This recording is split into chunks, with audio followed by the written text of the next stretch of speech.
Hello, this is Ibrahim Montazeri, and I'm doing the final project presentation for the ethics class, Professor Catalano, Spring 2021. I am talking about this fact pattern that I am a CEO of the coffee company named Seminole Beans. This coffee company has 30 coffee shops located throughout Florida and only grinds and sells its own coffee. Coffee imports from Guatemala, and the company employs 400 part-time and full-time employees. Next week, I'm going to present to the board meeting, and I'm going to talk about the problems that I'm going to show you in the next coming slides. The first problem is farmer providers, about our vendors. We have this person, Mari Rodriguez, who goes there and brought back this news about the farmers. One disease came over there and affected a lot of farmers and consequently our coffee supply.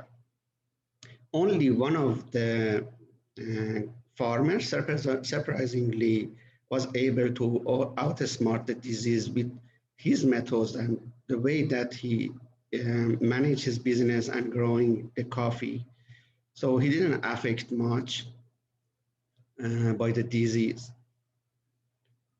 What we should do in this situation that mitigate the risk, because if we lose the supply, we cannot provide the quality coffee for our customers.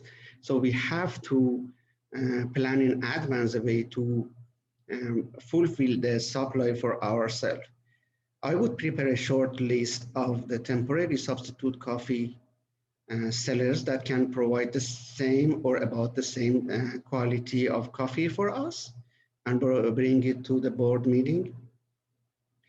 The second thing is that we should consider the coffee farmers as our family, and we have to take care of them. One thing that I am worried about, that why one of the farmers is doing much better than the others, what happened to their community, because they're supposed to learn from each other. I would delegate Mary Rodriguez to go there and start working on their community and find out about the barriers between the farmers and why they don't learn from each other.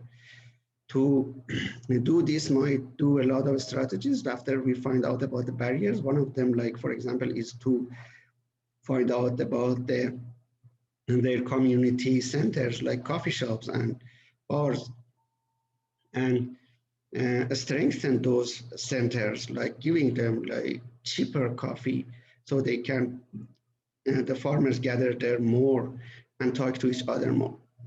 But the most important thing that we would do is to ask Murray to talk to George and tell him about the importance of community and what happens if they cannot supply us enough coffee. We might like switch to a new set of the farmers and they lose all their selling opportunity. And also we can talk to George that to take care of his neighbors.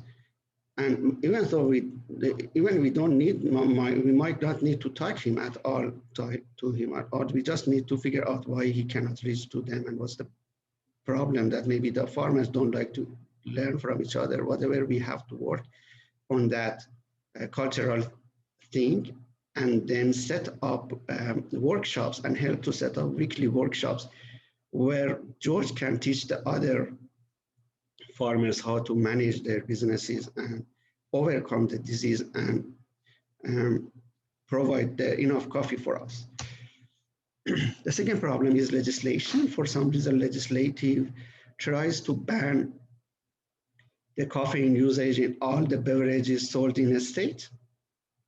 And this is going to affect our business a lot. Basically, everything we have is based on caffeine, and people love caffeine. Actually, even though it's addictive, it still gives people energy to work.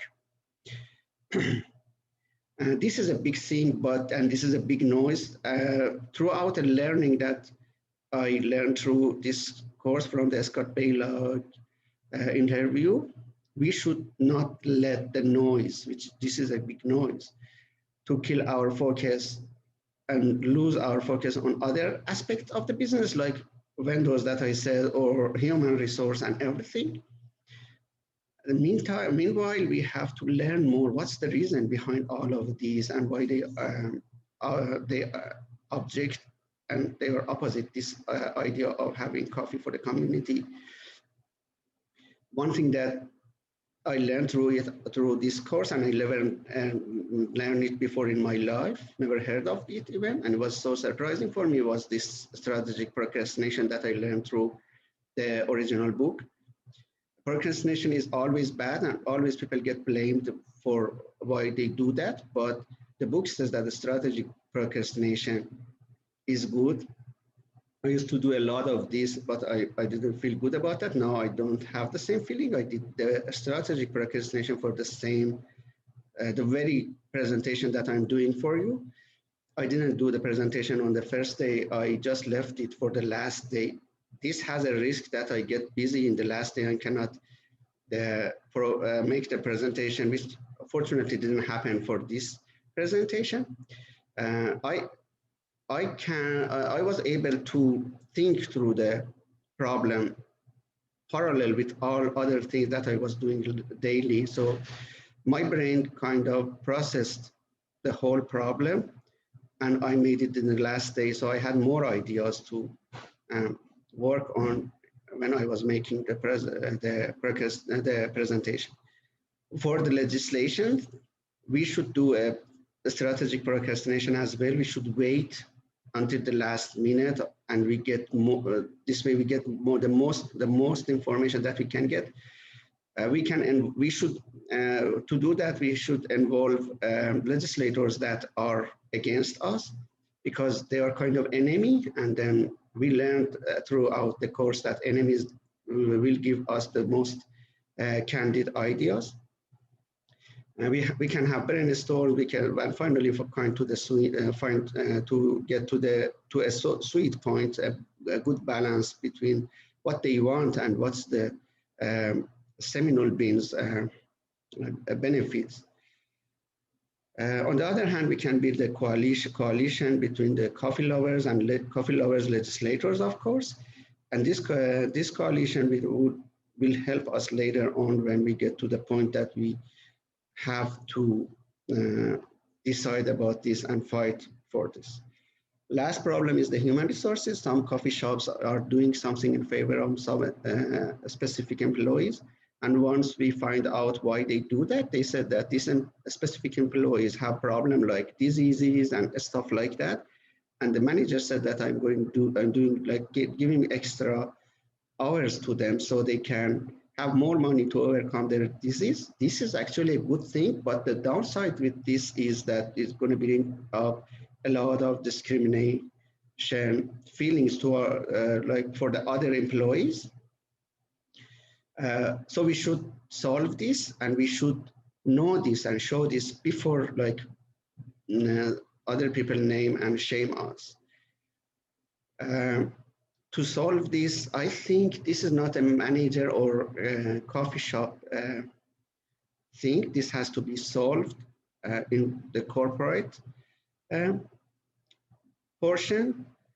For example, we can set up something for the people who have disease, or this should be solved through insurance and stuff like that. Or even we can have like a community account or something that other employees can put money in it and help their other colleagues to overcome their disease and problems. In doing and finding the solution for this, we can have brainstorming sessions, and we can have weekly meetings to talk to employees about ethical things and bring up the culture and enrich it with the ethical values. So everything going to be like something set up in the culture, and we have to fix the culture. We can set up OKRs for the managers so they can have some of these timelines to get to the desirable goals and situation where there is no feeling of the discrimination and everything feels normal and ethical. My resources definitely is the originals book, which I learned a lot from, class interviews and videos and learnings, and my own experiences. Thank you for listening to me, and let me know if you have any questions. Bye.